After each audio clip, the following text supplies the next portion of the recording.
Hello everyone. तो हम लोग देखो सोल्यूशन के, ठीक है ना, मतलब 3 पार्ट को खत्म कर चुके हैं। चौथे पार्ट में अपने को सोल्यूशन का मैंने आपको बोला भी था 3-4 पार्ट में आपको ये चैप्टर खत्म कर दूंगा मैं। तो 4th पार्ट में हम लोग पढ़ेंगे, है ना। और जो है 4th पार्ट में क्या क्या पढ़ना है वो मैंने यहाँ लिख दिया है। देखो, कंडीशन ऑफ सोल्यूशन फॉर्मेशन, यानी सोल्यूशन फॉर्म कैसे होता है, ठीक है ना। और उसके बाद अगला हम लोग पढ़ेंगे थर्मोडायनेमिक्स ऑफ सोल्यूशन, और सोल्यूशन का जो लास्ट पार्ट है उसमें हम लोग क्वालिटेटिव प्रॉपर्टी और वन हाफ फैक्टर को डिस्कस करेंगे, ठीक है ना। और एक पार्ट में जो है आपको एक पूरा चैप्टर में, ठीक ना, रिवाइज करा दूंगा। पूरा चैप्टर आपका क्लोज हो जाएगा और आप अच्छे से प्रैक्टिस करते रहिए। डीपीसी आपको लिंक में मिलेगी, ठीक है ना। और ये कुछ आपके पास जो भी बुक है आप उसको सॉल्व करिए। और बुक अगर पूछेंगे तो नरेंद्र अवस्थी और आरसी मुखर्जी, ठीक ना। लिक्विड सोल्यूशन करके चैप्टर है आरसी मुखर्जी में, और लिक्विड सोल्यूशन करके चैप्टर है आपका, ठीक है ना, जो है नरेंद्र अवस्थी में। तो आप ये बुक अच्छे से सॉल्व करते रहिए। डीपीपी जो भी आप जिस भी कोचिंग में पढ़ते हैं, ठीक ना, जिस भी कोचिंग का मटेरियल है आपके पास, वो मटेरियल आप अच्छे से सॉल्व करते रहिए, ठीक है ना। चलिए ठीक है, तो देखो हम लोग condition of solution formation, thermodynamics of solution आज ये पढ़ेंगे। अब थर्मोडायनेमिक्स ऑफ सोल्यूशन में, ठीक ना, आप देखो तीनों चीजों को अपने को पढ़ना है सोल्यूशन के थर्मोडायनेमिक्स में, ठीक ना। सोल्यूशन बनने के लिए इंथैल्पी कितनी होनी चाहिए ये भी पढ़ेंगे हम लोग, यानी इंथैल्पी तुम्हें पता है अच्छे से, डेल्टा एच भी पढ़ेंगे सोल्यूशन फॉर्मेशन के लिए। दूसरी चीज हम लोग पढ़ेंगे सोल्यूशन फॉर्मेशन के लिए एंट्रोपी कैसे होनी चाहिए, एंट्रोपी यानी डेल्टा एस, ठीक है ना। और फिर सोल्यूशन फॉर्मेशन की गिब्स फ्री एनर्जी कितना होना चाहिए, इसको भी हमें देखना है।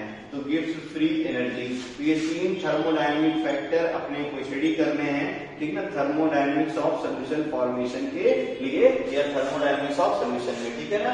तो हमारे पास आज का जो पहला टॉपिक है कंडीशन ऑफ सोल्यूशन फॉर्मेशन। तो इतने टॉपिक अपने को करने हैं। इससे भी क्वेश्चन, बहुत अच्छा क्वेश्चन एक बार आया था, तो अभी हम लोग वीडियो के लास्ट पार्ट में वहां तक पहुंच जाएंगे, ठीक है ना। तो चलिए अब हम लोग पहले हेडिंग को पढ़ते हैं, कंडीशन ऑफ सोल्यूशन फॉर्मेशन, ठीक है ना। तो सोल्यूशन फॉर्म होने की क्या क्या कंडीशन है ये अच्छे से आपको पता होनी चाहिए, ठीक है ना। तो खूब अच्छे से देखो ध्यान से। सोल्यूशन फॉर्मेशन के बेसिकली 3 कंडीशन है, और वो तीनों कंडीशन पहले मैं लिख देता हूं और फिर ये बताऊंगा आपको कि कौन सी कंडीशन है जो सॉलिड सोल्यूशन में चलता है, कौन सी कंडीशन है जो लिक्विड फेज सोल्यूशन में चलती है, कौन सी कंडीशन है जो गैसियस फेज सोल्यूशन में चलती है। ये बड़ा इंपॉर्टेंट क्वेश्चन बन सकता है, ठीक है। इसलिए अच्छे से इसको ध्यान से आप देखिए। तो पहली कंडीशन ये है, जो भी सोल्यूशन के कंपोनेंट हो, है ना, कंपोनेंट्स अच्छे से याद रखे रहना। जो भी सोल्यूशन के कंपोनेंट, अब कंपोनेंट आपको पता है सोल्यूटेंट सॉल्वेंट की हम लोग बात करेंगे। तो जो भी कंपोनेंट्स है, कंपोनेंट्स शुड नॉट, ठीक ना, मतलब जो कंपोनेंट है वो आपस में रिएक्ट नहीं होने चाहिए, should not react with each other. अच्छे से इसको याद रखे रहना। अब ये किस सोल्यूशन के लिए चलता है अभी थोड़ी देर में आपको ये भी बता दूंगा। तो जो भी सोल्यूशन के कंपोनेंट हैं वो आपस में रिएक्शन नहीं करने चाहिए, ठीक है ना। ये हो गया कंडीशन नंबर 1। फिर दूसरी कंडीशन जो सोल्यूशन फॉर्मेशन की है, कंडीशन नंबर 2, ध्यान से सुनना, ठीक है ना। तो कंडीशन नंबर 2 सोल्यूशन फॉर्मेशन का ये है कि आपका जो भी सोल्यूशन है उसकी जो इंथैल्पी है, मतलब वो इंथैल्पी बहुत ज्यादा पॉजिटिव नहीं होनी चाहिए, मतलब नॉट हाईली पॉजिटिव, ऐसे याद रख लीजिए, ठीक है ना। तो क्वेश्चन जो कंडीशन 2 है सोल्यूशन फॉर्मेशन का, वो ये है इंथैल्पी ऑफ सोल्यूशन फॉर्मेशन। अच्छे से याद रखो, इंथैल्पी ऑफ सोल्यूशन, जो भी आप निकालिए भाई, solute solvent interaction, enthalpy of solution आपने पढ़ा भी था, ठीक ना। Enthalpy of solution must not, अच्छे से याद रखो, मस्ट नॉट हाईली पॉजिटिव, ठीक ना। ये ज्यादा नहीं होना चाहिए, must not be highly positive, highly positive. अब सोल्यूशन की इंथैल्पी हाईली पॉजिटिव नहीं होनी चाहिए। इंथैल्पी पॉजिटिव कब होती है तो आपको अच्छे से पता है। इंथैल्पी पॉजिटिव अगर मुझे लिखना है तो रिएक्टेंट इधर से प्रोडक्ट, अगर यहाँ पे माइनस हीट हो तो अब अगर डेल्टा एच आप लिखेंगे तो डेल्टा एच की वैल्यू क्या हो जाती है, ग्रेटर देन 0। यही बात मैं लिख रहा हूं कि ग्रेटर देन 0, यानी जो अभी ये देखो जरा ध्यान से, ऊपर वाली जो रिएक्शन है, ये रिएक्शन कौन सी है, इंडोथर्मिक, यानी सोल्यूशन बहुत ही ज्यादा इंडोथर्मिक नेचर की नहीं होनी चाहिए। अच्छे से दिमाग में बैठाओ। पहला कंडीशन क्या है सोल्यूशन फॉर्म होने का, सोल्यूशन के जो भी कंपोनेंट है वो आपस में रिएक्ट नहीं करने चाहिए। दूसरी कंडीशन क्या है कि इंथैल्पी जो भी सोल्यूशन की होती है ना वो हाईली पॉजिटिव नहीं होनी चाहिए। मतलब हाईली पॉजिटिव का मतलब क्या है कि अब जितना ज्यादा पॉजिटिव वैल्यू होगी उतनी ज्यादा इंडोथर्मिक नेचर हो जाएगा, तो इंडोथर्मिक नेचर उतना ज्यादा नहीं होना चाहिए, ठीक है ना। और फिर देखना ध्यान से तीसरी कंडीशन क्या है कि जो आपके कंपोनेंट है ना, उनके साइज भी ऐसा नहीं कि बहुत जमीन आसमान का अंतर हो।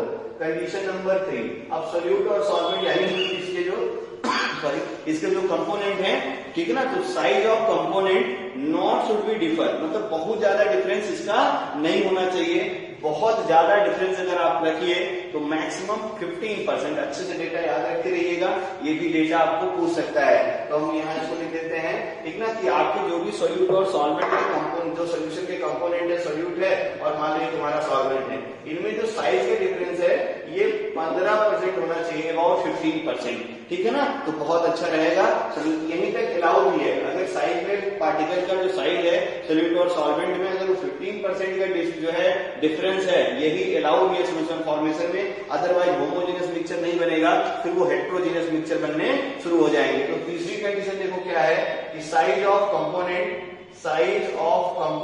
ठीक है ना, जो भी आपके सोल्यूट सॉल्वेंट के हैं उनका जो कंपोनेंट है, मतलब उनके जो पार्ट है, उनके जो साइज है, ऐसे समझो आप, ठीक है ना। तो size of component should not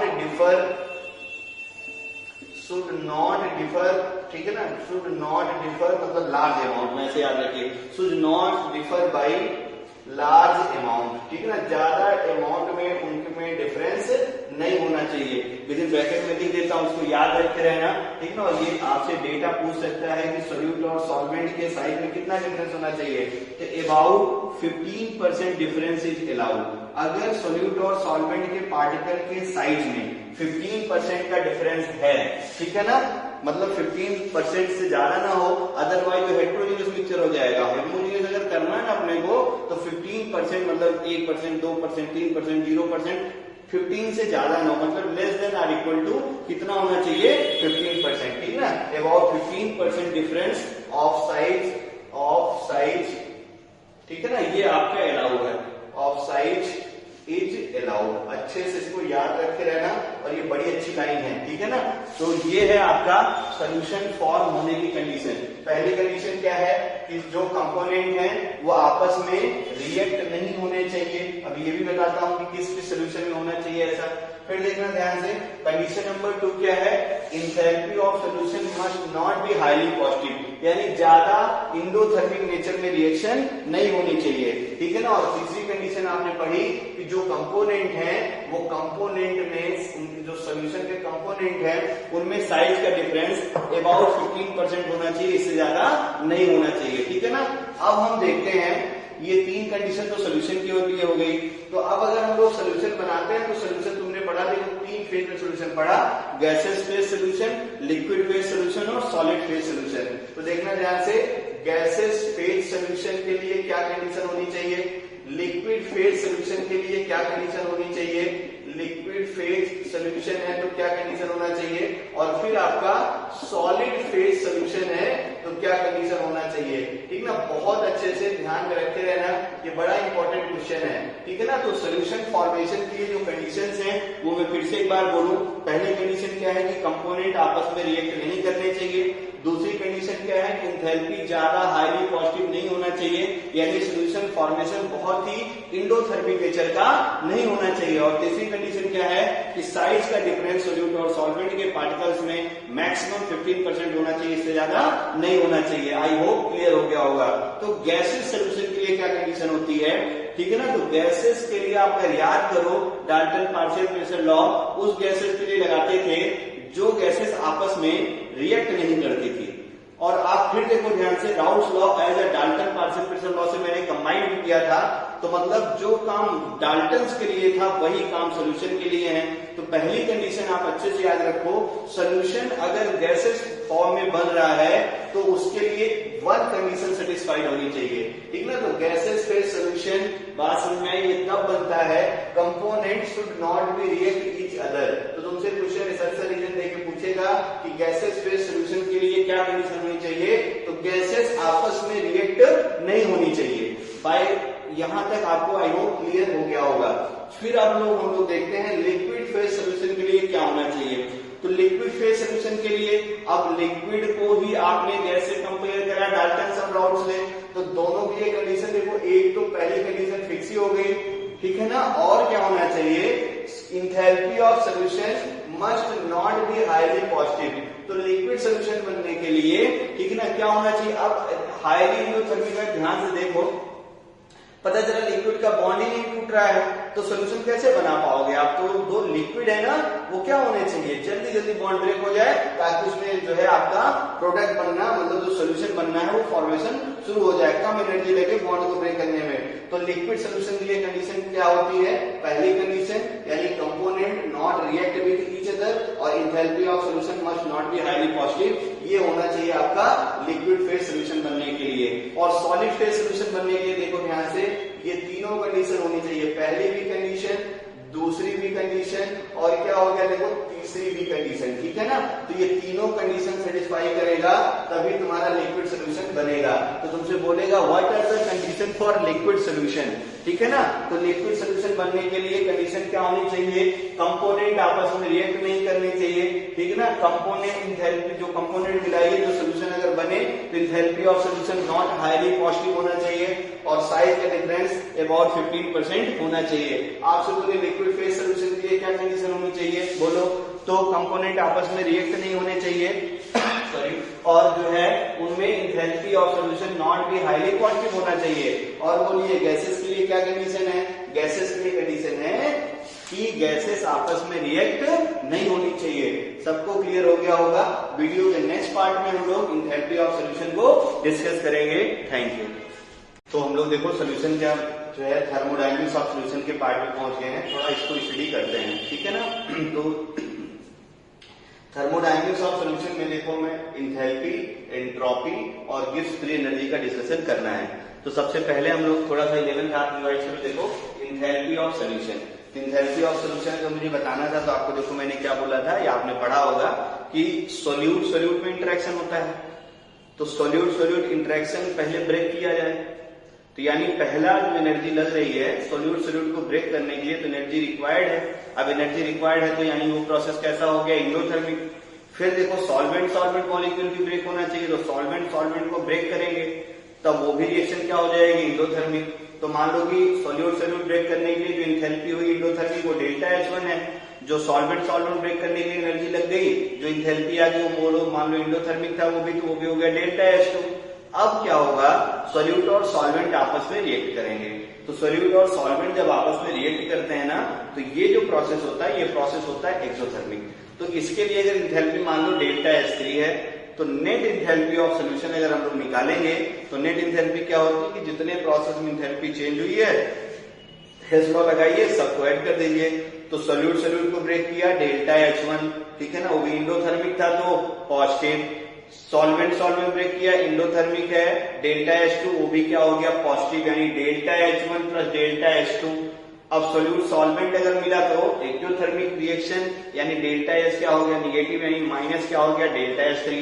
तो डेल्टा H सोल्यूशन क्या हो गया, डेल्टा H1 डेल्टा H2 और माइनस डेल्टा H3। मैं एक बार लिख के समझा दूं तो आपको बहुत अच्छे से समझ में आ जाएगा। तो देखना ध्यान से, बहुत अच्छे से पता है कि सिंस सोल्यूशन फॉर्मेशन अकर, ये आपको पता है, since solution formation occur in following steps. Solution formation, जो भी सोल्यूशन होता है वो इतने स्टेप में बनता है। Formation occurs in following steps, occurs in following step, जो भी सोल्यूशन होता है वो इतने ही स्टेप में बनता है, अकर्स इन फॉलोइंग स्टेप्स, ठीक है ना। तो अब देखना जो जो स्टेप्स है मैं एक एक स्टेप अच्छे से डिस्कस कर देता हूं, आपको बहुत अच्छे से समझ में आ जाएगा। तो सबसे पहला स्टेप देखो क्या है, बोलो सोल्यूट सोल्यूट को ब्रेक करेंगे, ठीक है ना। तो हम लोग क्या बोलेंगे, देखो ब्रेकिंग को हम लोग क्या बोलते हैं, डिसोसिएशन। तो हम लोग क्या बोलेंगे, बोलो डिसोसिएशन और ऑफ, ठीक है ना। किसका डिसोसिएशन हम लोग करने वाले हैं, ठीक ना, dissociation of interaction between solute solute जो भी आपका सोल्यूट मॉलिक्यूल है, dissociation of interaction, dissociation of interaction, ठीक ना, बिटवीन सोल्यूट मॉलिक्यूल, जो भी सोल्यूट मॉलिक्यूल है ठीक है ना, उसके मॉलिक्यूल के इंटरेक्शन को हम लोग ब्रेक करेंगे। Dissociation of interaction between solute molecule, ठीक है ना। खूब अच्छे से देखिए, अब dissociation of interaction solute molecule तोड़ना है मुझे, ठीक है ना। तो यानी ये जो प्रोसेस होगा, ये प्रोसेस कैसा हो जाएगा बोलो, इंडोथर्मिक। कैसा प्रोसेस हो जाएगा, इंडोथर्मिक, ठीक है ना। अब इंडोथर्मिक है तो इसको हम लोग एज्यूम कर लेते हैं किसके बराबर है, डेल्टा H1 के बराबर, ठीक है ना। और आपको अच्छे से पता है ये वैल्यू किसके बराबर हो जाएगी, मतलब इसका साइन कैसा हो जाएगा, पॉजिटिव, यानी डेल्टा H1 हमने मान लिया, ठीक है ना। फिर दूसरे स्टेप में देखो क्या होता है बोलो, डिसोसिएशन ऑफ इंटरेक्शन, ठीक है ना। डिसोसिएशन किसका इंटरेक्शन ब्रेक करोगे बोलो, सॉल्वेंट सॉल्वेंट का। Dissociation of interaction between solvent molecule, ठीक है ना। हम लोग क्या करेंगे, सॉल्वेंट मॉलिक्यूल जो भी हैं इनके इंटरेक्शन को हम लोग ब्रेक करेंगे। तो अब फिर देखो फिर से ब्रेकिंग आई है ना, डिसोसिएशन मतलब ब्रेकिंग। तो ये भी जो प्रोसेस होगा, ये प्रोसेस क्या हो जाएगा बोलो, इंडोथर्मिक, ठीक है ना। हम लोग मान लेते हैं इसके लिए इंथैल्पी कितनी है, डेल्टा H2 है, और इसको मैं एज्यूम कर लेता हूँ किसके बराबर है, निगेटिव है, ठीक है ना। बस ये भी उल्टा मैंने बोल दिया, निगेटिव नहीं बल्कि पॉजिटिव भाई, है ना। मतलब हीट रिक्वायर्ड है यानी रिएक्टेड प्रोडक्ट माइनस ही, तो डेल्टा H क्या हो गया, ये भी क्या हो गया तुम्हारा, पॉजिटिव। तीसरी कंडीशन देखो ध्यान से, अब तीसरे कंडीशन में हम लोग क्या करते हैं, ठीक है ना। अब क्या करना है, सोल्यूट और सॉल्वेंट को आपस में इंटरेक्ट कराना है। तो यानी अब डिसोसिएशन में क्या यूज करेंगे, formation of interaction, formation of interaction बोलो किसके किसके बीच में, सोल्यूट एंड सॉल्वेंट के बीच में। फॉर्मेशन ऑफ इंटरेक्शन बोलो between solute and solvent, between solute and solvent molecule. तो हम लोग क्या करेंगे, सॉल्वेंट और सोल्यूट मॉलिक्यूल को इंटरेक्ट कराएंगे। तो अब देखो, ठीक है ना, अब ब्रेक हुआ एनर्जी ज्यादा, ब्रेक हुआ एनर्जी ज्यादा आपस में मिलेंगे, तो आपको अच्छे से पता है ना, एनर्जी जो ज्यादा है अनस्टेबल, ज्यादा है अनस्टेबल, स्टेबल होने की कोशिश करेंगे तो एनर्जी क्या करेंगे, लूज करेंगे। बस में यानी रिएक्शन क्या हो जाएगा, एक्सोथर्मिक। तो सिंपल सा मैं बोल सकता हूँ, ठीक ना। अब क्या हो गया देखो, ये एक्सोथर्मिक, एक्सोथर्मिक हो गया, इसको हम लोग एज्यूम कर लेते हैं ये जो प्रोसेस है ये एक्सोथर्मिक हो जाएगा। इसके लिए जो एंथैल्पी है वो मान लेता हूं मैं डेल्टा H3 है, और तुम्हें अच्छे से पता है एक्सोथर्मिक है, तो ये वैल्यू किसके साइन क्या आ जाएगा, इसमें निगेटिव साइन के बराबर आ जाएगा। तो अब देखो तीन टाइप की एंथैल्पी इन्वॉल्व हो गई सोल्यूशन के फॉर्मेशन में, दो आपकी इंडोथर्मिक और एक आपकी एक्सोथर्मिक। तो यहां से अगर मैं डेल्टा H सोल्यूशन लिखूं, जो भी तुम्हारा इंथैल्पी आ रही है सोल्यूशन की, तो बोलो जरा ध्यान से, नेट इंथैल्पी क्या होती है, हर स्टेप में इंथैल्पी ये यहाँ से सोल्यूट सोल्यूट टूटा, सॉल्वेंट सॉल्वेंट टूटा, मिलके सोल्यूट सॉल्वेंट बन गया। तो सबसे पहले क्या करेंगे देखो, डेल्टा H1 प्लस क्या करेंगे हम लोग देखो, डेल्टा H2, ठीक है ना, और प्लस हम लोग क्या करेंगे, डेल्टा H3, ये नेट सोल्यूशन की इंथैल्पी हो जाएगी। फिर आपको पता है ये डेटा क्या है बोलो, ये दोनों डेटा क्या है, पॉजिटिव, और ये डेल्टा H3 क्या है बोलो, निगेटिव। बात क्लियर हो रही होगी। तो अब देखना ध्यान से, delta H1 delta H2 positive, ठीक है ना, और ये तुम्हारा negative.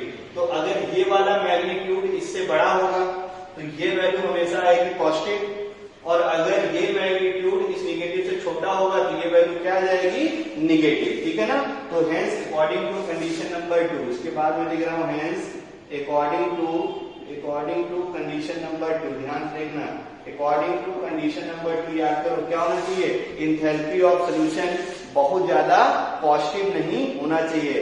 Hence according to condition number 2 of solution formation, ठीक ना, क्या होना चाहिए, इसकी कंडीशन ध्यान में रखते रहना।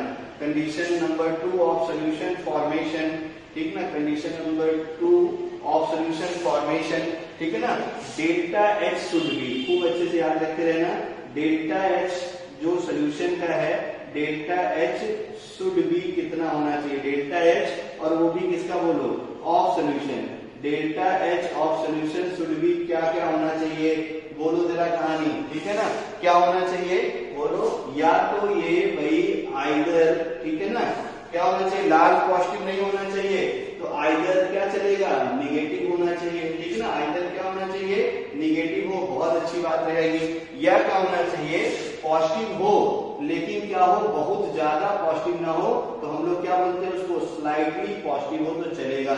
ये बड़ा अच्छा कॉन्सेप्ट मैंने सिखाया है, अच्छे इसको दिमाग में रखे रहिएगा।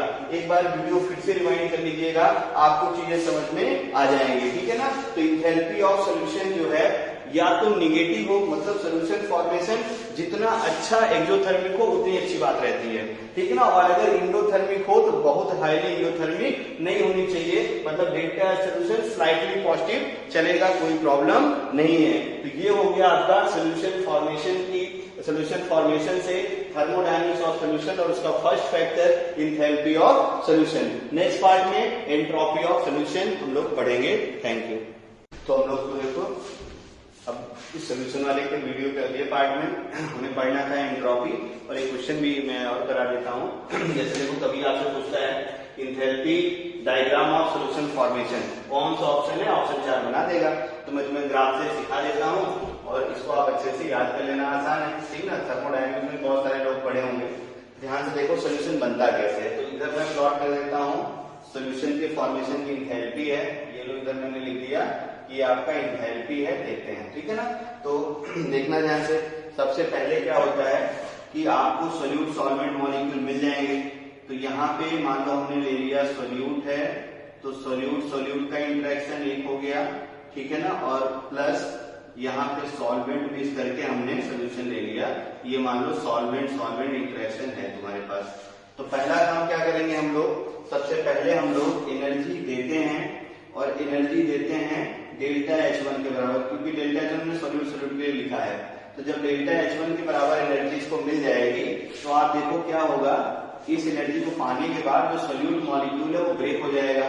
तो होगा क्या, देखना ध्यान से, दो सोल्यूट के अलग अलग मॉलिक्यूल अपने मिल ऐसे समझ लो, और प्लस देखो ध्यान से क्या होगा, सॉल्वेंट और सॉल्वेंट का इंटरेक्शन अभी भी पड़ा हुआ है, ये खत्म नहीं हुआ है, ध्यान से देखते रहना। अब क्या करेंगे हम लोग, अब हम सॉल्वेंट सॉल्वेंट को ब्रेक करते हैं, तो फिर से इसको एनर्जी देते हैं, ठीक ना। वो एनर्जी किससे मानी है आपने, देखो डेल्टा H2 के बराबर। बस यही सब ध्यान में रखते रहो, कोई प्रॉब्लम ही नहीं है। तो अब देखो यहाँ पे क्या हुआ, जैसे इसकी एनर्जी मिल गई, तो अब अपने पास देखो दो सोल्यूट वाले भी मॉलिक्यूल हो गए, है ना, और दो सॉल्वेंट वाले भी मॉलिक्यूल हो गए, किसी को कोई प्रॉब्लम नहीं। अब क्या होगा, ये आपस में रिएक्ट करेंगे। तो अब देखो ध्यान से, जैसे रिएक्ट करेंगे तो अब क्या होगा, सोल्यूशन फॉर्मेशन होगा। और अब ये देखो एनर्जी बढ़ती बढ़ती चली गई, सोल्यूशन फॉर्मेशन होगा तो एनर्जी क्या होनी चाहिए, घट जानी चाहिए थी। तो अब क्या होगा, देखो थोड़ा इसको डायग्राम बहुत बड़ा बना दो, ये देखो सोल्यूशन फॉर्मेशन था, यहाँ बन गया। अब सोल्यूट सॉल्वेंट आपस में रिएक्ट करेंगे, तो देखो क्या होगा, डेल्टा H3 के बराबर एनर्जी लॉस करेंगे। देखो ये हो गया तुम्हारा डेल्टा H3, और आप देखो जरा ध्यान से, यहाँ आके सोल्यूशन तुम्हारा बन गया। तो मतलब क्या हो गया, दो मॉलिक्यूल आप देखो ध्यान से, सोल्यूट और सॉल्वेंट आपस में इंटरेक्ट कर गए।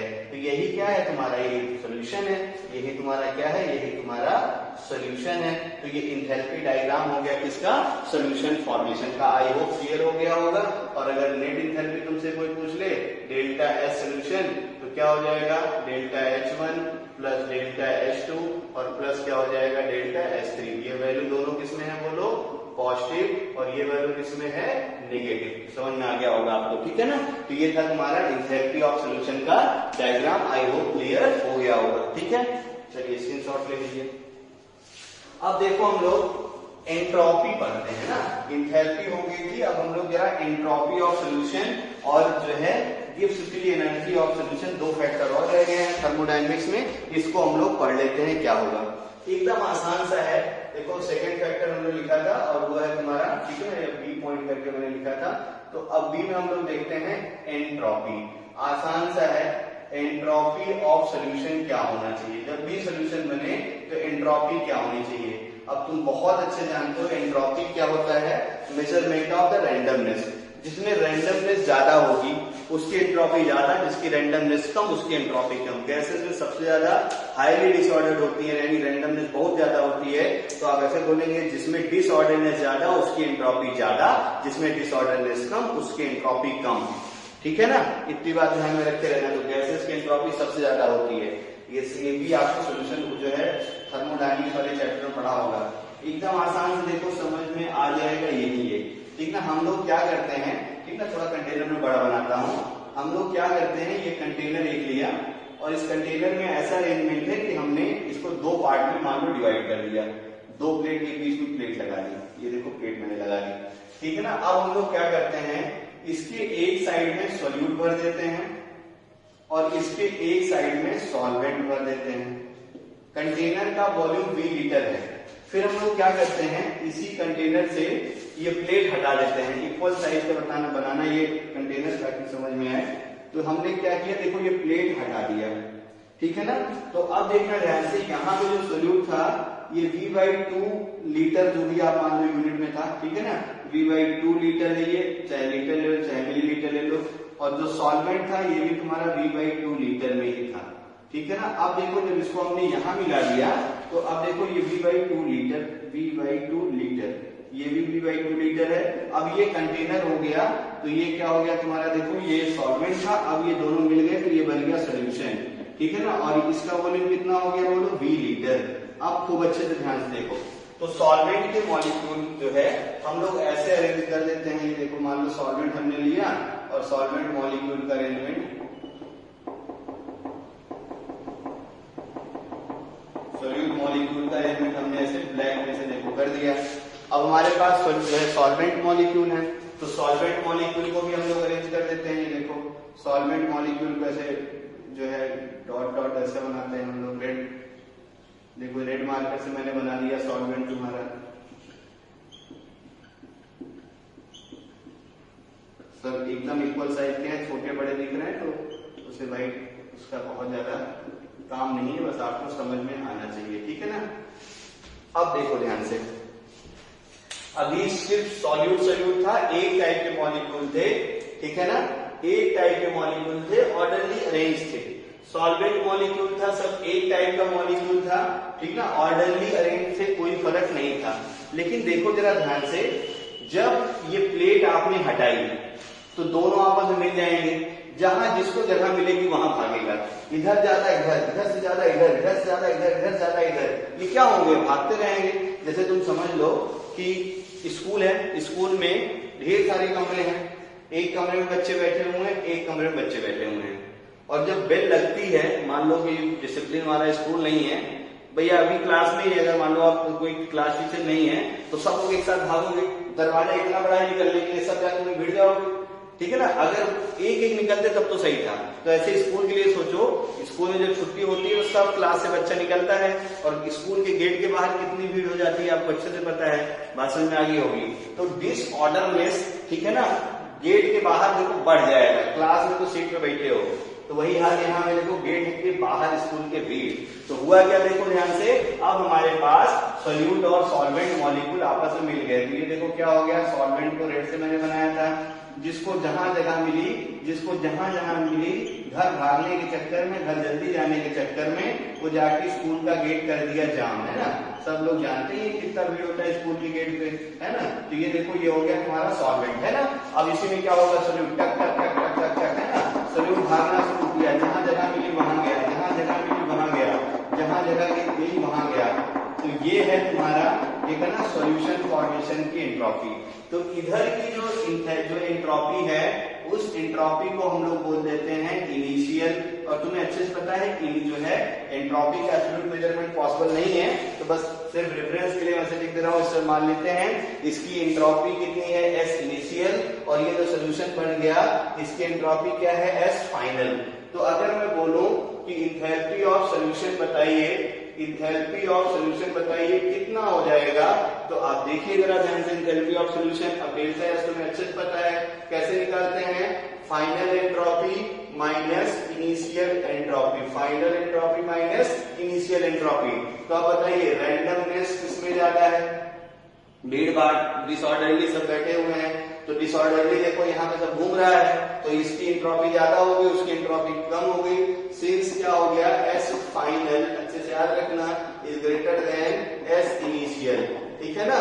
तो क्या होगा बोलो, डेल्टा एस की वैल्यू यानी डेल्टा एस सोल्यूशन जब आप निकालेंगे तो ये वैल्यू बड़ी है, ये वैल्यू छोटी है, तो डेल्टा एस क्या हो जाएगा, ग्रेटर देन 0। और तुम्हें अच्छे से पता है डेल्टा एस ग्रेटर देन 0 किसके लिए होता है? स्पॉन्टेनियस प्रोसेस के लिए, ठीक है ना। तो ये है तुम्हारा सोल्यूशन फॉर्मेशन की एंट्रोपी। तो सोल्यूशन फॉर्मेशन की एंट्रोपी क्या होनी चाहिए? Always greater than 0। I hope ये भी आपको समझ में आ गया होगा।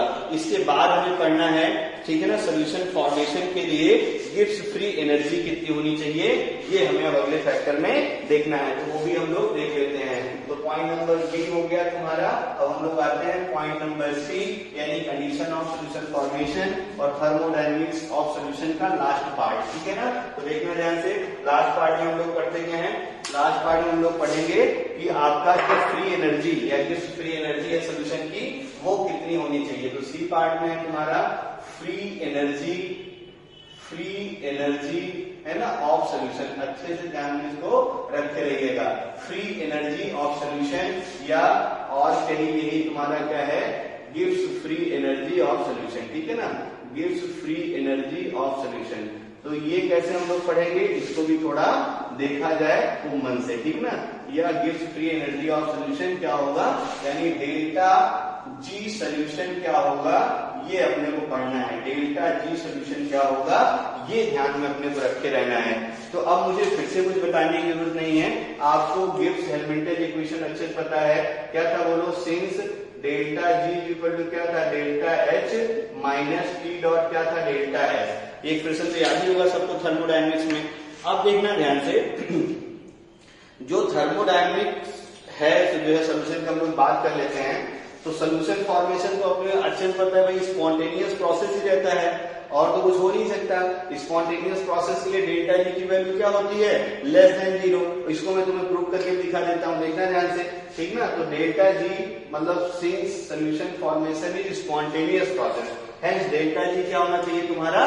लेस देन 0, ठीक ना। खूब अच्छे से मैं लिख दे रहा हूं, देखो ध्यान से।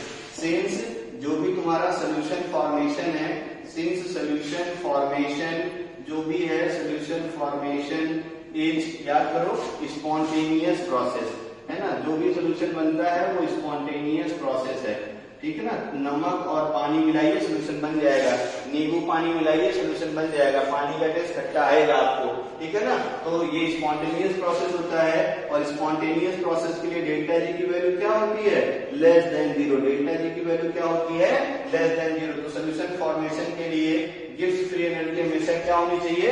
Less than 0। इसको थोड़ा इक्वेट करने के लिए मैं तुम्हें और कुछ बताने वाला हूँ, ठीक ना। अब देखो हम लोग क्या करते हैं, सोल्यूशन फॉर्मेशन के लिए डेल्टा जी की वैल्यू लेस देन 0 होती है, ठीक है ना। तो यानी हम अगर इस एक्सप्रेशन को लिखें तो डेल्टा जी जो सोल्यूशन है, ध्यान से देखना, इक्वल टू क्या हो जाएगा?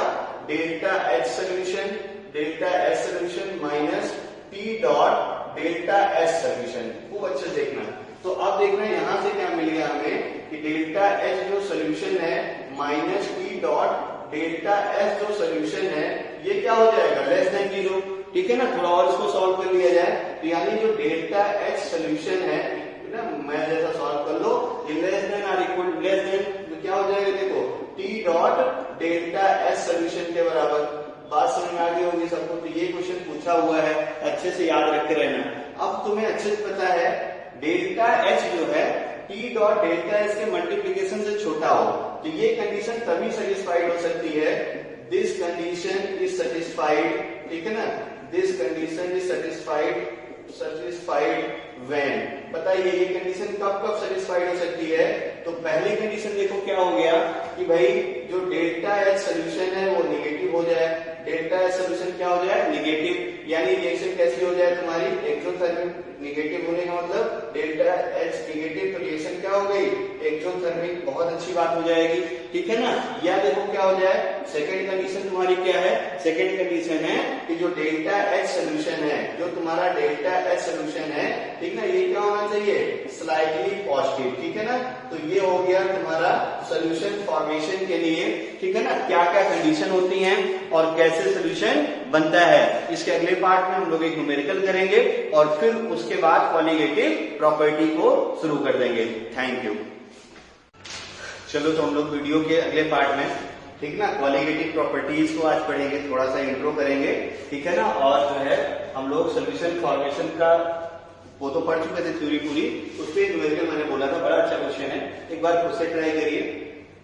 In solution formation delta H, delta H, delta G है फॉलोइंग साइन चार्ज रिस्पेक्टिवली।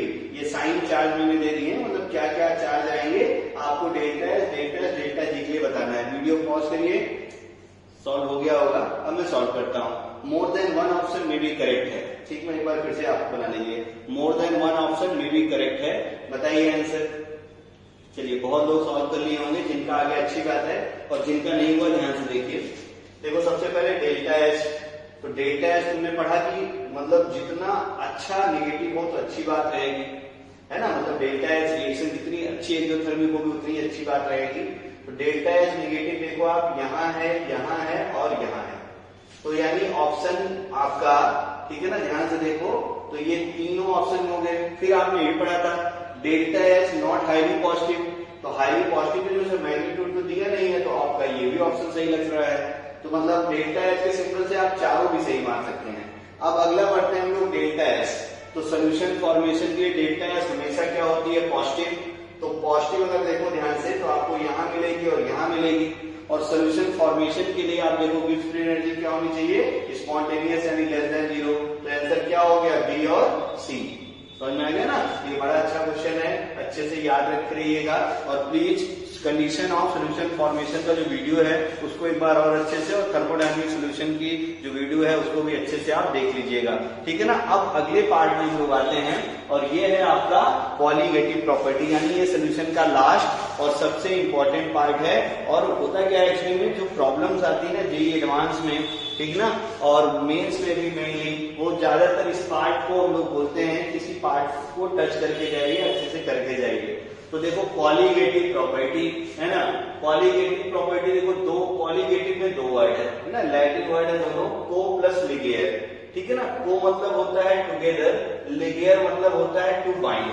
मतलब क्या है, जब भी हम लोग सोल्यूशन की प्रॉपर्टी, अच्छा एक बात और, कॉलीगेटिव प्रॉपर्टीज हम लोग जो पढ़ते हैं ना फॉर लिक्विड सोल्यूशन ओनली, ये भी याद अच्छे से रहना चाहिए आपको कि सोल्यूशन को जो है लिक्विड फेज में ही होना चाहिए, तभी हम लोग कॉलीगेटिव प्रॉपर्टी पढ़ते हैं, अदरवाइज कॉलीगेटिव प्रॉपर्टी डिफाइंड ही नहीं हो पाएगी। तो फॉर लिक्विड सोल्यूशन के लिए, ठीक है ना, कॉलीगेटिव प्रॉपर्टी क्या होती है, को प्लस लिगेयर। को मतलब टुगेदर, लिगेयर मतलब टू बाइंड। मतलब क्या है कि हमें कोई भी सोल्यूशन की जो लिक्विड सोल्यूशन है उसकी प्रॉपर्टीज को बताना है किसी से, अब टुगेदर मतलब किसी के साथ में, टू बाइंड मतलब किसी से, किसी के रिस्पेक्ट में, ऐसे आप समझिए। तो किसी भी जो है सोल्यूशन की प्रॉपर्टीज को जो हम लोग बताते हैं, ठीक ना, किसी भी सोल्यूशन से जोड़ के किसी सोल्यूशन के रिस्पेक्ट में, उसी प्रॉपर्टी को हम लोग क्या बोलते हैं, कॉलीगेटिव प्रॉपर्टी। तो बेसिकली इसकी जो डेफिनेशन होती है, ठीक ना, सिंपल सी इसकी डेफिनेशन देखो ध्यान से, द प्रॉपर्टीज ऑफ सोल्यूशन, जो भी सोल्यूशन है ना उसकी प्रॉपर्टी होती, जो आपका जो भी सोल्यूशन है उसमें कौन सा सोल्यूट है उसके नेचर पे नहीं, उसके नंबर पे डिपेंड करता है। ऐसी प्रॉपर्टी को हम लोग क्या बोलते हैं, colligative property. The properties of solution which depends upon, ठीक है, तो the properties of solution which depends on number of solute particle, not nature of solute, are called colligative property. Simple सी डेफिनेशन यही है, ठीक ना। तो मैं लिख देता हूं, the properties of solution, the properties of solution which depends on, properties of solution which depends on, ठीक है ना, depends on number of solute particle, number of solute particle, number of solute particles, not nature of solute, not nature of solute, nature of solute, अच्छे से याद रखते रहना, are called, ठीक ना, colligative property. Not nature of solute are called, इसी को हम लोग क्या बोलते हैं, आर कॉल्ड, बोलो, कॉलीगेटिव प्रॉपर्टीज। ध्यान में आ गया होगा, इसी प्रॉपर्टीज को हम लोग क्या बोलते हैं, कॉलीगेटिव प्रॉपर्टी। तो ये हो गया तुम्हारा कॉलीगेटिव प्रॉपर्टीज की डेफिनेशन, अच्छे से याद रखे रहना, ठीक है। The properties of solution which depends upon number of solute particle, not nature of solute, are called colligative property, ठीक है ना। अब देखना ध्यान से कुछ चीजें और जो हम लोग को काम में आएंगी, और ये सबसे इंपॉर्टेंट लाइन है। देखिए, जब भी हम लोग ये भी लिख लीजिए जब उसका डिस्कशन हम लोग करते हैं, there are 4 type of colligative property, ठीक ना, देयर आर 4 कॉलीगेटिव प्रॉपर्टी, ठीक ना। तो आपसे पूछता है what what is the colligative property, school exam के लिए इंपॉर्टेंट है definition. The properties of solution which depends upon number of solute particle not nature of solute are called as colligative property. There are 4 colligative property, 4 colligative property अपने को पढ़नी है, और वो कौन कौन सी है मैं यहाँ लिख दे रहा हूँ। सबसे पहले हम लोग पढ़ेंगे, ठीक ना, तो वो पढ़ेंगे हम लोग ऑस्मोटिक प्रेशर, जिस ऑर्डर में मैं पढ़ा रहा हूँ ऐसे हम लोग सीखेंगे। सबसे पहले हम लोग पढ़ेंगे ऑस्मोटिक प्रेशर, फिर इसके बाद हम लोग पढ़ेंगे, ठीक है ना, सेकंड हम लोग पढ़ेंगे relative lowering in vapour pressure, short में लिख दे रहा हूँ, फुल फॉर्म बाद में लिख दूंगा मैं, RLVP, relative lowering in vapour pressure, relative lowering in vapour pressure, ठीक है ना। और थर्ड कॉलिगेटिव प्रॉपर्टी हम लोग पढ़ेंगे elevation in boiling point, elevation in boiling point, ठीक है ना, यानी बॉइलिंग पॉइंट को बढ़ाएं कैसे, ठीक है ना। और फिर देखना ध्यान से, फोर्थ हम लोग पढ़ेंगे depression in freezing point, freezing point को घटाएंगे कैसे, ठीक है ना, तो डिप्रीजन इन फ्रीजिंग पॉइंट। ये 4 टाइप की कॉलिगेटिव प्रॉपर्टीज हैं, ठीक है ना। अब थोड़ी बातें सुनिएगा और अगली क्लास में हम लोग क्वांटम फैक्टर से सिखाएंगे।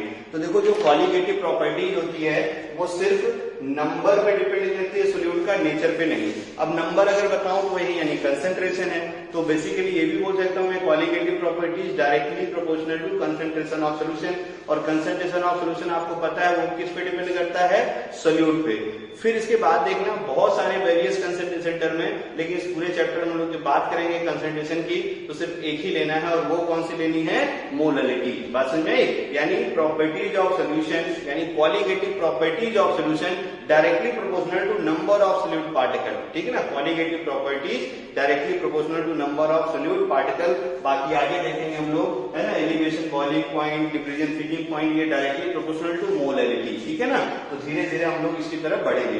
फिर एक लाइन मैंने देखो यहाँ लिखा है कि नेचर पे डिपेंड नहीं करता है, ठीक है ना।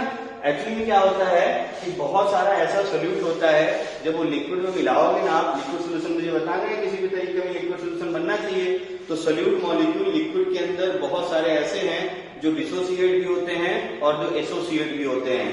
तो उस कंडीशन में जब भी आपका सोल्यूट मॉलिक्यूल डिसोसिएट या एसोसिएट होता है तो उस टाइम पे जो सोल्यूशन की प्रॉपर्टी होती है वो जो है, ठीक ना, उस मॉलिक्यूल के जो है डिसोसिएशन और एसोसिएशन पे भी डिपेंड करना शुरू कर देती है। और मॉलिक्यूल का जो डिसोसिएशन एसोसिएशन है इसको कैलकुलेट करते हैं किससे, हम लोग 1/2 फैक्टर से। किससे कैलकुलेट करते हैं, 1/2 फैक्टर से। तो जो भी आपके सब्सटेंस है नॉन इलेक्ट्रोलाइट, है ना, तो कोई सब्सटेंस पानी मान ले, लिक्विड हमने लिया, पानी मिलाओगे तो बहुत सारे इलेक्ट्रोलाइट होते हैं, बहुत सारे नॉन इलेक्ट्रोलाइट। इलेक्ट्रोलाइट वो सब्सटेंसेस होते हैं जो पानी में मिलाइए तो डिसोसिएट हो जाए, इसमें तो इलेक्ट्रोलाइट्स होते हैं, डिसोसिएशन एसोसिएशन हो जाए तो वो सब्सटेंस को हम लोग बोलते हैं इलेक्ट्रोलाइट। और अगर डिसोसिएशन एसोसिएशन नहीं होता तो हम लोग उसको क्या बोलते हैं, नॉन इलेक्ट्रोलाइट, ठीक है ना। तो ये सब कहानी हम लोग अगले वीडियो के पार्ट में पढ़ेंगे, और वो पढ़ेंगे हम लोग 1/2 फैक्टर। यहां तक के वीडियो को अच्छे से रिवाइज करिए और देखते रहिए, पढ़ते रहिए, घर पे डीपीपी सॉल्व करते रहिए। Thank you.